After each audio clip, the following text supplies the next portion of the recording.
I am really starting to like Arne Slot. And I know you guys see the jersey. Before you click out of this video, just hear me out. If you guys watched the Liverpool versus Manchester United match, 3-0 to Liverpool, fantastic performance, absolutely dominating in every single way. What I really liked was Arne Slot's post-match interview with Sky Sports. We're going to break it down, a few different clips from that interview, and I'm going to explain to you exactly why I'm starting to like Arne Slot. The first one, and for a lot of fans, the most important, Jurgen Klopp. Something of your game plan, particularly when it came to United's build-up from the back.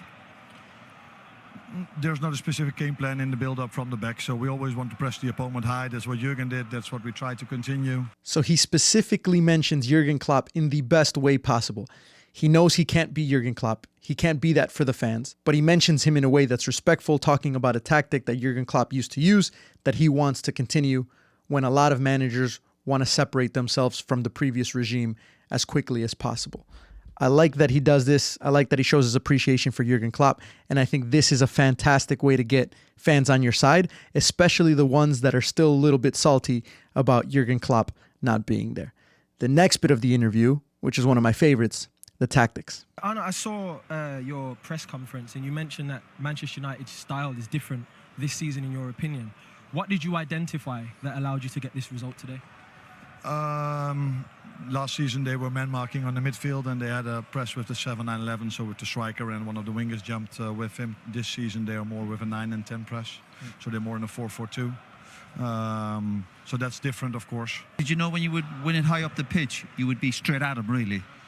As simple as that, if you could win it high up? Simple as that. So their style is also this season, maybe last season as well, that I don't remember that well, but their fullbacks are 9 or 10 times really high, and then Casemiro comes in between. So if you pick the ball and you can keep Luis Diaz and Mo Salah high, then you're constantly in a 1v1 situation. He specifically states how Manchester United is different from last season, which shows, first of all, the amount of work that goes into scouting the opposition. He knows they're going to press him in a 4-4-2. He also knows that the fullbacks are higher up, which means in the transition, that's where their weakness is going to be. I think nowadays it is so difficult to find a manager who's so openly willing to talk about his tactics. Because when you play these teams week in and week out, you want them to have as little information about you as possible. The man is so confident in what he's doing that he doesn't really care if other teams know what his strategy is because he knows that it's going to work.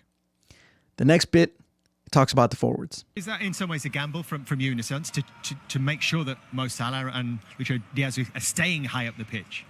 It's only a gamble if they play through or over that they stay where they are. But if they then sprint back, it's not a gamble. And I think today we saw a lot of moments where our forwards, but the whole team, but especially also our forwards, track back so aggressively. And I think that is what we need if you want to win these games. Because if you don't, then the defenders come in underload, and that's not what you want if you play against these players. Because United has, in my opinion, a lot of quality. So he talks about a tactic that I think is really interesting. It's not a problem if a team plays through you and gets past the forward press.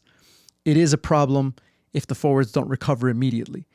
So he's using this to show how much he appreciates the forwards for also doing the defensive jobs, not just the attacking jobs. And he's also showing that the risks that he takes are calculated very well. So if that isn't enough to show you why I like Arne Slot so far, he talks about the disallowed Trent Alexander-Arnold goal. I think the first goal we scored, which was disallowed, which came not from a pressing situation. My football heart would have loved that goal to count. Unfortunately, it didn't. So he talks about Trent's disallowed goal that was great build-up play, but it also shows his passion for playing possession-style football. And this is what he wants his team to do on a regular basis, week in and week out. So he's letting everyone know that what he expects from the team and what the fans should expect is entertaining football. I hate to say it as an Arsenal fan, but there's no way that you can dislike Arne Slot, especially for the Liverpool fans. It is so difficult to find someone who's going to step in and replace the legendary Jurgen Klopp. But so far, Arne Slot is the right man to do it. Let me know in the comment section what you guys think.